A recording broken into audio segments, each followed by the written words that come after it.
शुमाली वजीरिस्तान में security forces की बड़ी कार्रवाई, भारतीय स्पॉन्सर्ड 30 दहशतगर्दों को जहन्नुम वासिल कर दिया। ISPR के मुताबिक सिक्योरिटी फोर्सेस ने पाक अफगान बॉर्डर पर हसन खैल के इलाके में दरअंदाजी की कोशिश नाकाम बनाई। हलाक किए गए भारतीय हिमायत याफ्ता फितनल खारिज के गिरोह से बड़ी तादाद में हथियार, गोलियां और धमाका खेज मवाद बरामद। सिक्योरिटी फोर्सेस हर फितने पर काबू पाने और दहशतगर्दी के खात्मे के लिए पुरअज़्म हैं। ISPR का कहना है कि अफगान अबूरी हुकूमत अपनी सरजमीन को गैर मुल्की प्रॉक्सीज के जरिए पाकिस्तान के खिलाफ इस्तेमाल होने से रोके। मैंने 5 जंगें रुकवाई, नोबेल इनाम के लिए मुझसे बेहतर कोई उम्मीदवार नहीं। सदर ट्रंप का अमेरिका के कौमी दिन की तकरीब से खिताब, कहा एटमी जंग होने से पहले पाकिस्तान और भारत में जंग बंदी कराई। दुनिया की बेहतरीन फौज अमेरिका की है, हमारे पास बेहतरीन आलात हैं, कोई अमेरिका का मुकाबला नहीं कर सकता।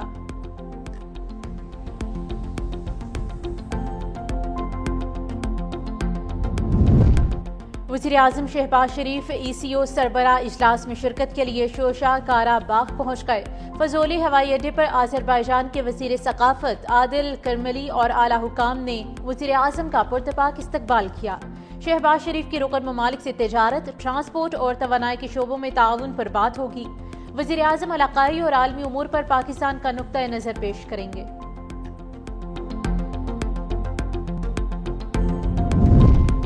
रेलवे किराए फिर बढ़ गए, एक्सप्रेस और मुसाफिर ट्रेनों के किरायों में 2% इजाफा। महकमे रेलवे ने एक माह के दौरान दूसरी बार किराए बढ़ाए। 18 जून को भी मुसाफिर और माल बरदार ट्रेनों के किरायों में इजाफा किया गया था।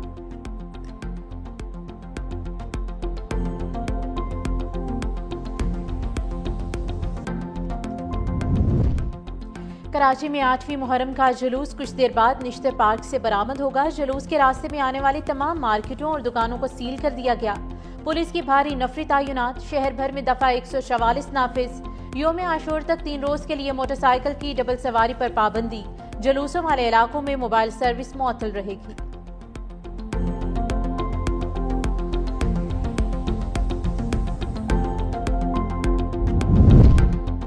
लाहौर में 2 मुख्तलिफ मुकाबलों में 3 डाकू हलाक। CCD कोतवाली का थाना शफीकाबाद की हदूद में मुबैना मुकाबला। जेर हिरासत 2 मुल्जिमान साथियों की फायरिंग से मारे गए। हलाक डाकुओं में नौरेज भट्ट और मोहसिन उर्फ दानिश शामिल। काहना में भी CCD के साथ मुकाबले में एक डाकू साथियों की फायरिंग के जद में आकर मारा गया।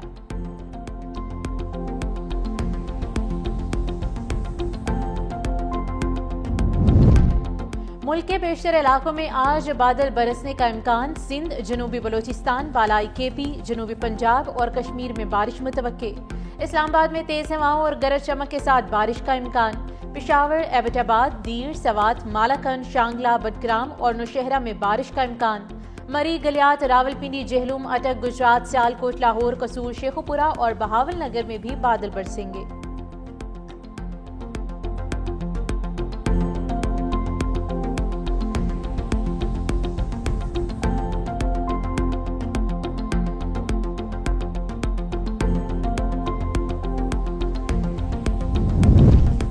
और लाहौर के इलाके जोहर टाउन में शेर का खातून और बच्चों पर हमला, जख्मी तिब्बी इमदाद के लिए जिना अस्पताल मुंतकिल। 2 बच्चों की हालत तशवीशनाक। पुलिस के मुताबिक फार्म हाउस में रखे शेर का जंगला खुला रह गया। जख्मी बच्चे के वालिद की मदय्यत में मुकदमा दर्ज, मुलजिम गिरफ्तार। महकमे वाइल ने शेर को पकड़कर महफूज मकाम पर मुंतकिल कर दिया।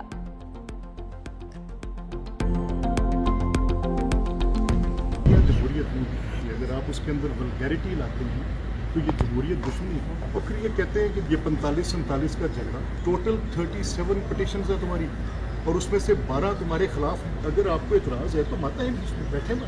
आई will not allow this to happen in my house. जो लोग अपने आइन की पासदारी हल्फ की नहीं कर सकते, राइट, उनको उस हाउस का रुकन जिसको उन्होंने हल्फ उठाए रहने का कोई हक नहीं। आइन की खिलाफ वर्जी की किसी सूरत बर्दाश्त नहीं की जाएगी। आइन से मुनहरिफ होने पर आइन में नाअहली वाजिब तस्वुर की गई है। स्पीकर पंजाब असम्बली मलिक अहमद खान की इलेक्शन कमीशन हुकाम से मुलाकात, कहा 26 अपोजिशन अरकान के खिलाफ पहले ही रेफरेंस दायर हो चुका है। आज सिर्फ इलेक्शन कमीशन से कुछ अहम कानूनी मामला पर राय लेना आया था। जो लोग गालियां दें, तोड़ फोड़ करें, वो किसी रायत के मुस्तहिक नहीं। PTI वालों ने फार्म 47 का तमाशा लगाया हुआ है।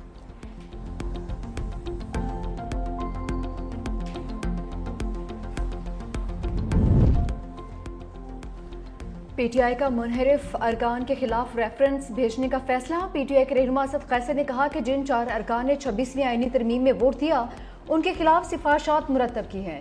ये अरकान पीटीआई के टिकट पर जीते थे और उन्होंने कुरान पर हल्फ उठाकर पार्टी से वफादारी का अहद किया था।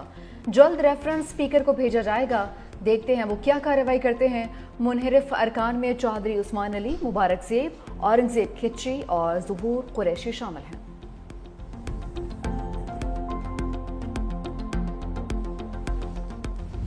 नज़र आया है और ईरान को एक कामयाबी नज़र आई है। इसमें प्राइम मिनिस्टर साहब का बड़ा रोल है और इसके पीछे भी वर्दी है।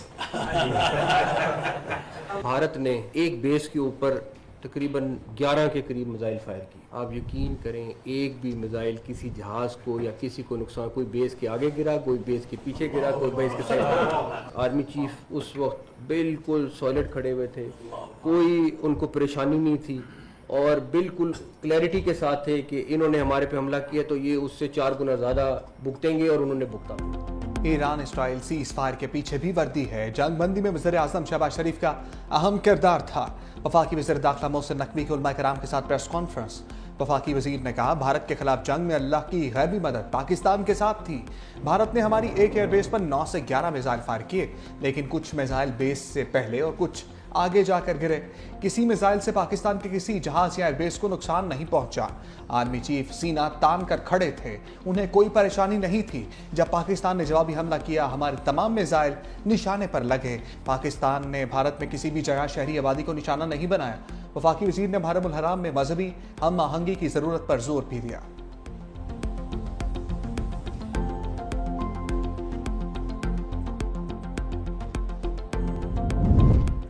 ख्वाजा आसिफ की तनकीद पर स्पीकर कौमी असम्बली सरदार अय्याज सादिक का इजाफी तनख्वाह लेने से इनकार।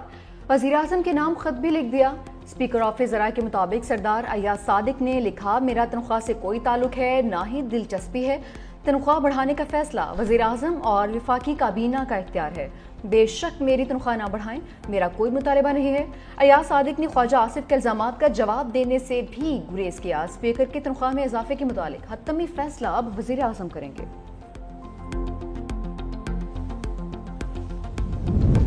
सूबाई वज़रा की लीव अलाउंस में इजाफे का फैसला। पंजाब हुकूमत का वज़रा, स्पीकर और डिप्टी स्पीकर का लीव अलाउंस तनख्वाह के बराबर करने का फैसला। पंजाब के अवामी नुमाइंदों के कवानीन का तरमीमी बिल सूबाई असम्बली से मंजूर। तरमीमी बिल के तहत Punjab minister salary allowance privilege act में तरामीम की जाएंगी। तरामीम के बाद छुट्टी पर तनख्वाह की कटौती नहीं होगी। सूबाई वज़रा को 9,60,000, स्पीकर को 9.5 लाख और डिप्टी स्पीकर को 7,75,000 रुपए मिलेंगे।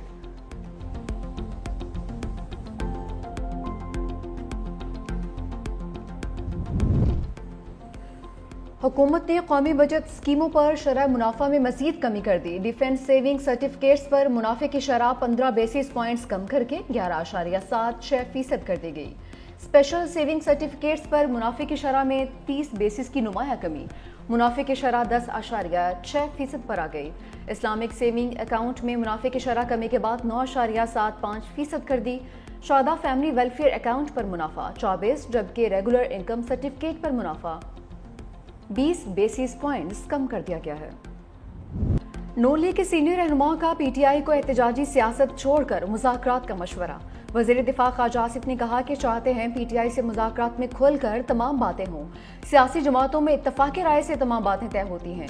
तहरीक इंसाफ में आपस में ही इत्तफाक नहीं रहा। ख्वाजा साद रफीक ने कहा कि बानी पीटीआई अपने सीनियर साथियों की राय से इत्तफाक करें तो बातचीत हो सकती है। बानी पीटीआई ने कहा, उनसे बात करें जिनसे ट्रंप बात कर रहे हैं। हुकूमत से बात करने का कोई फायदा नहीं क्योंकि उनके हाथ में कुछ नहीं। अलीमा खान की मीडिया से गुफ्तगू, कहा अवाम 17 सीटों वाली हुकूमत के साथ नहीं। बानी पीटीआई को तन्हाई में डालकर माइनस करने की कोशिश की जा रही है। हजारों लोगों पर कभी एक साथ इतने केसेस नहीं हुए, लेकिन मुश्किल वक्त गुजर जाएगा।